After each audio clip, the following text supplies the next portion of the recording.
بسم اللہ الرحمن الرحیم۔ جناب مالک اشتر کی عظمت و فضیلت امیر المومنین امام علی علیہ السلام کی نگاہ میں ہر زمانے میں جہاں اہل بیت علیہ السلام سے بغض رکھنے والے موجود رہے، وہاں پر اہل بیت علیہ السلام سے محبت رکھنے والوں سے بھی بغض رکھا جاتا رہا ہے۔ کچھ نام نہاد مسلمان جہاں پر علی اولاد علی سے بغض رکھتے ہیں، وہاں پر علی اولاد علی کے ماننے والوں سے بھی بغض کی انتہا پر ہے۔ خداوند عالم اس ناسبیت کے چہرے کو مسخ فرمائے۔ آج اسلامی 15ویں صدی میں بھی کچھ نام نہاد مسلمان موجود ہیں کہ جو اہل بیت علیہ السلام یعنی علی اولاد علی علیہ السلام سے محبت رکھنے والوں سے بغض کا اظہار کرتے ہوئے نظر آتے ہیں۔ آج اس ویڈیو میں اس ہستی اور عظیم شخصیت کا ذکر کرنے چلے ہیں کہ جس شخصیت کی فضیلت اور عظمت کے لیے اتنا کافی ہے کہ وہ عظیم شخصیت مولا علی کے لیے ایسی تھی جیسے خود مولا علی رسول خدا کے لیے تھے۔ جی ہاں، اس عظیم بلند تر ہستی کا نام مالک اشتر ہے۔ کتاب کا نام موسوعۃ الامام امیر المؤمنین علی بن ابی طالب علیہ السلام کی 10ویں جلد صفحہ 58 پہ آیت اللہ باقر شریف القرشی اعلی اللہ مقامہ نے بڑے بہترین انداز میں جناب مالک اشتر کی شخصیت کو بیان فرمایا ہے۔ لکھتے ہیں کہ رہے مالک اشتر تو وہ اللہ کی تلواروں میں سے ایک تلوار ہیں، فَهُوَ سَيْفٌ مِّن سُيُوفِ اللَّهِ، اور اسلام میں جہاد کے عظیم پرچم برداروں میں سے ایک تھے۔ انہوں نے اپنی پوری زندگی اللہ کی راہ میں وقف کر دی تھی اور اپنے دین کے لیے انتہائی درجے کا اخلاص اختیار کیا تھا۔ وہ نہایت مضبوط عزم اور کامل وفاداری کے ساتھ امیر المومنین اور سید الموحدین حضرت امام علی علیہ السلام کے شانہ بشانہ کھڑے رہے۔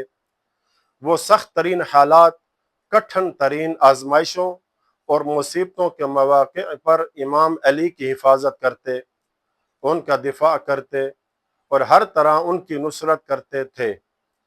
امام علی نے ان کے بلند مقام اور عظیم خدمات کو بیان کرتے ہوئے فرمایا، لقد کان علی کما کنت لرسول اللہ، مالک میرے لیے ویسے ہی تھے جیسے میں رسول اللہ کے لیے تھا۔ اللہ اکبر۔ امام علیہ السلام نے قیس کو مصر کی گورنری سے معزول کرنے کے بعد مالک اشتر کو وہاں کا گورنر مقرر فرمایا۔ اس کی وجہ ان کی بلند شخصیت، غیر معمولی قوت فیصلہ، مضبوط عزم، شاندار انتظامی صلاحیت اور سیاسی و انتظامی امور پر ان کی مکمل گرفت تھی۔ امام علیہ السلام نے انہیں عہد نامہ مالک اشتر کے ساتھ 2 الگ خطوط بھی عطا فرمائے۔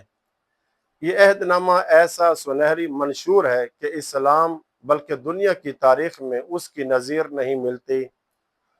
ان 2 خطوط میں سے پہلا خط مالک اشتر کے بلند مقام کی تعریف، ان کی بہترین صفات کے بیان پر مشتمل ہے۔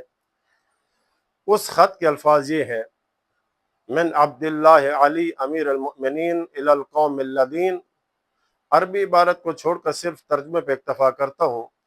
یہ خط نہج البلاغہ میں بھی موجود ہے، مکتوب نمبر 38 صفحہ 624 پہ۔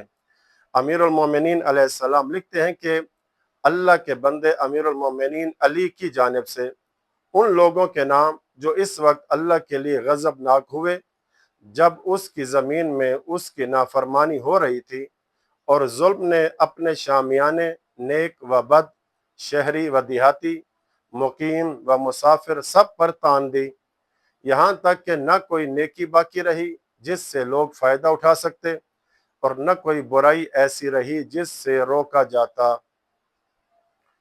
امام علیہ السلام نے ان کلمات میں مصری لشکر کی ان عظیم خدمات کو سراہا ہے جو انہوں نے اسلام کے دفاع کے لیے اس نازک دور میں انجام دی جب حضرت عثمان کی حکومت کے زمانے میں یکے بعد دیگرے ہولناک واقعات پیش آئے۔ اس وقت مصری لشکر اس حکومت کو ختم کرنے کے لیے اٹھ کھڑا ہوا تھا۔ اس کے بعد امام علی نے مالک اشتر کی تعریف و توصیف بیان کرتے ہوئے فرمایا، اما بعد فقد بعثت الیکم عبدا من عباد اللہ